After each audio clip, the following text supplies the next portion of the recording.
Daar sta jy in jou lewe wanneer dinge nie net verander nie, maar onherroepelik verskuif. Wanneer dit wat was nie meer is nie. Wanneer dit wat bekend en seker gevoel het, nou ver en vreemd is. Dalk is jy daar, tussen verlies en begin, tussen wag en beweeg, tussen onthou en ontdek. En dis waar die disippels hulle self gevind het. Jesus, hulle leier, hul vriend, hul hoop, het voor hulle oë weggegaan. En hulle word tog gelos met woorde, wat hulle nie net troos nie, maar ook roep. In Lukas se verhaal word die hemelvaart nie beskryf as 'n vlug of afstand nie, maar as bemagtiging, as 'n seën, as 'n oorgang van nabyheid wat net sigbaar was, na teenwoordigheid wat leef binne in hulle. Vir die vroeë kerk, ook vir die gemeente in Efese, wat sou leer om in 'n wêreld vol gode en keuses te leef, het hierdie oomblik betekenis gekry. Hulle is nie alleen nie, hulle is geroep, en hulle is bemagtig. Mag jy nou saam met my stil word, in daai spanning, nie om antwoorde te hê nie, maar om oop te wees, vir wat mag kom, 'n nuwe verstaan, 'n nuwe seën, 'n nuwe krag, van bo. Ons weet soms daar's 'n volgende stap, 'n volgende ding om te doen, maar ons weet nie altyd hoe om daai te neem nie. Ons voel onvoorbereid of moeg of onseker of oorlaai. En tog voel 'n mens iets roep, iets van binne of iets van bo. Die hemelvaart van Jesus kan vir mens vreemd voel, terwyl ons in hierdie week daarop fokus. Dit is 'n verhaal van vertrek, maar is ook 'n uitnodiging om weer ons voete op heilige grond te plaas en ons hande oop te maak vir 'n nuwe manier van teenwoordig wees. Ek gaan vir ons voorlees uit Lukas 24 en ek lees daarso van vers 44 tot 53. Daarna het hy vir hulle gesê, dit was my woorde wat ek tot julle gerig het, so ek nog saam met julle was, dat alles wat in die wet van Moses en die profete en die psalms oor my geskryf is, vervul moet word.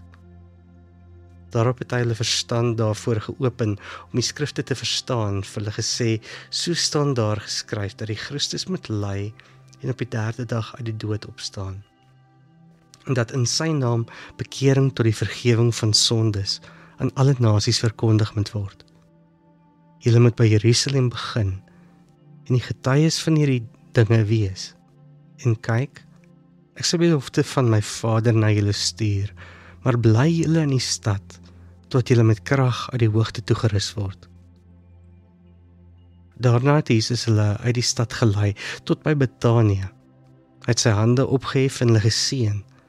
Terwyl hy hulle seën, het hy hulle van hulle af weggegaan, en is in die hemel opgeneem. Hulle het hom aanbid, en met groot blydskap na Jerusalem teruggekeer, en hulle het God voortdurend in die tempelterrein bly prys. Wat as Jesus se hemelvaart nie 'n weggaan is nie, maar 'n nuwe manier van teenwoordig wees? Wat is daardie uitgestrekte hande wat geseën het, net voor hy opgeneem is, nog steeds oor jou strek? Hoe sou dit vir jou voel om op die rand van onsekerheid 'n stem te hoor wat sê, wag, ek gaan jou toerus met krag van bo? Vir die disippels was dit nie maklik nie, maar iets in hulle het verander.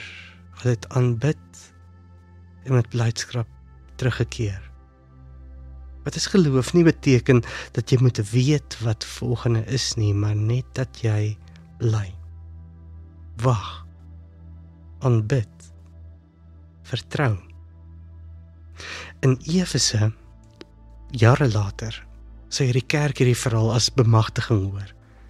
Dat Jesus selfs na sy vertrek nie afstand geskep het nie, maar ruimte vir geloof, vir roeping, vir gees.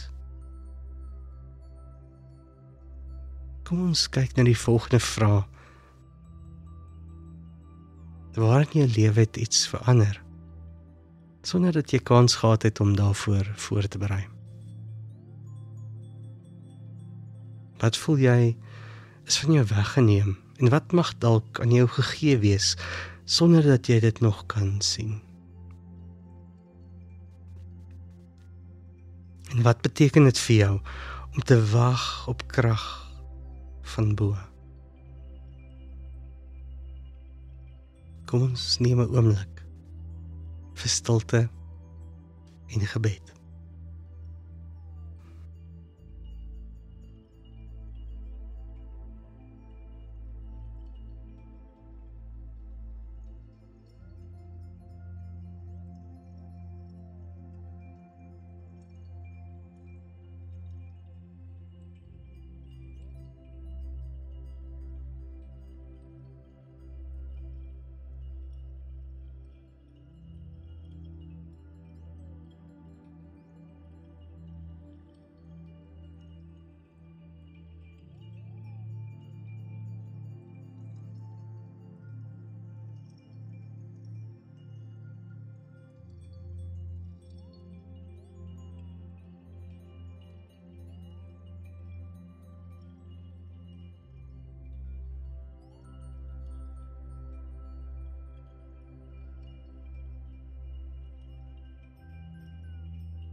Here, U het gekom en U het gegaan, maar U laat ons nie alleen nie. Ons voel dikwels soos mense in oorgang tussen verlede en toekoms, tussen hoop en vrees. Dankie vir U seën, wat nie afhanklik is van hoe seker ons voel nie. Dankie vir die belofte van krag. Nie krag om oor te heers nie, maar om te getuig. Leer ons om te wag, om te luister, om te leef in vertroue. U het opgevaar, maar U is nie afwesig nie. U is verhewe, maar ook naby. Ons gee onsself met oop hande in U teenwoordigheid. Amen. Jy kan kies wat jy nou wil gaan doen. Dalk het hierdie oomblik jou geïnspireer, aangemoedig tot aksie. Dalk het jy net nodig om terug te hou, om te rus. Ongeag, wees bewus van God se teenwoordigheid. Wees bewus dat God ons nie verlaat nie en nie in die steek laat nie. Jy is in die seën, in die stilte, in die teenwoordigheid van God. Mooi dag verder.